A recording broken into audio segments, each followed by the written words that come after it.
Agbare adjunkspreker, 'n mens vra jouself die vraag af, wat is die boodskap wat die mense van Suid-Afrika kry as hulle na hierdie debatte kyk? Hierdie is die raadsale waar die wette van die land gemaak word. Die wette wat ons verwag dat die kiesers van Suid-Afrika moet gehoorsaam.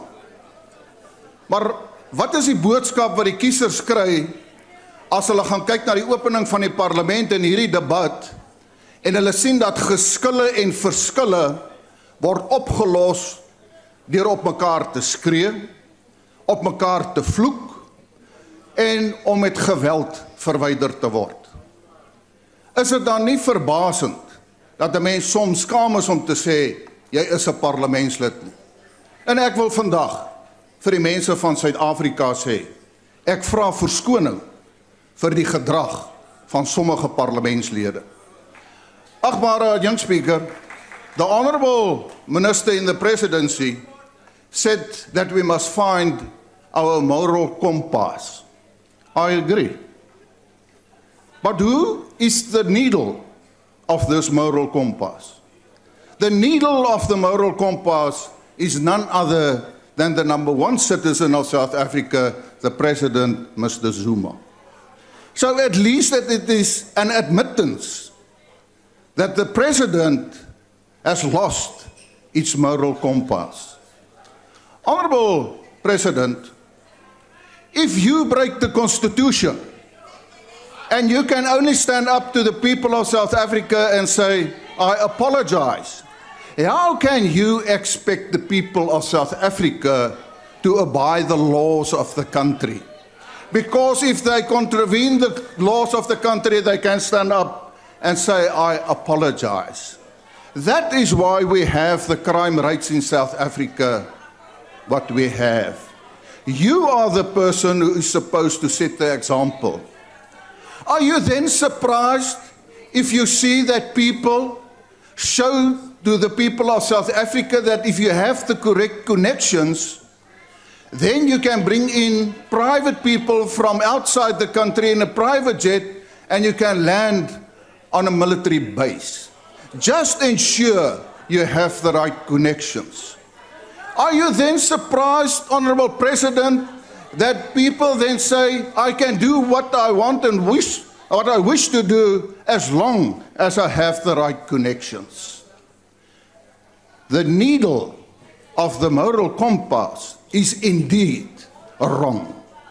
And you must take full responsibility for that, Honourable President. You are the root cause of what we are having in South Africa. If I refer to your policy or your radical socio-economic transformation, Honourable President, you just said what the ANC said in their Legotla, that you want to replace a capitalist economy with a government managed developmental economy. What does that mean? We must go and look at your track record, because what you are actually saying, if you want that type of government managed economy, what did you do with the public enterprises? The government is in control of those public enterprises. What happened to the SAA? What happened to SA Express? What happened to Eskom? I can tell you, Honourable President, if that is going to happen, then the economy is going to be bankrupt. There's a point of order. Can a member take a question? Chairperson, I only have 5 minutes. I can't waste time on questions. What I want to say, Honourable Deputy Speaker,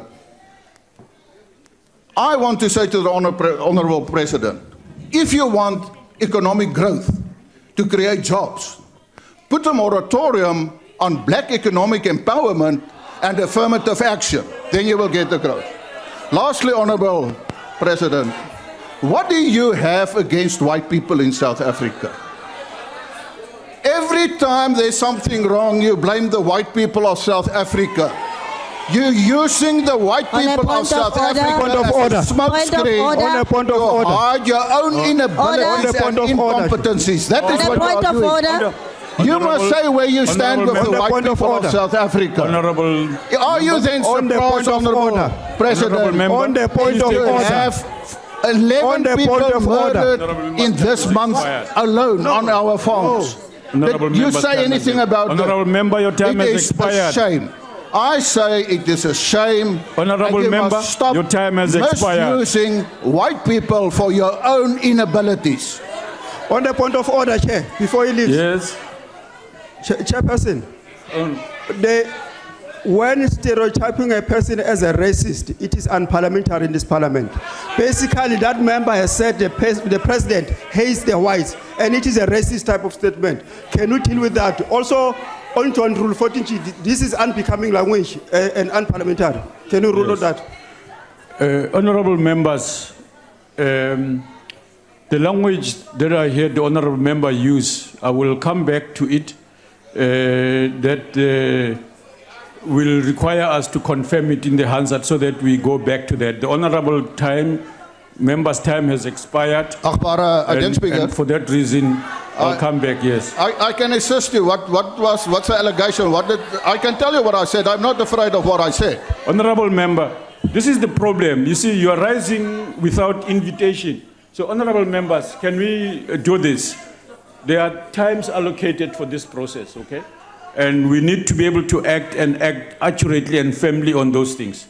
Honourable member, I don't want members to repeat a language that may amount to being problematic.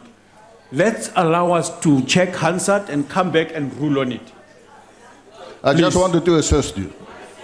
Go ahead, honourable members. Honourable, what are you? Yes, honourable. My hand, Chair, because the fact that when we are calling a member to order, he ignored you.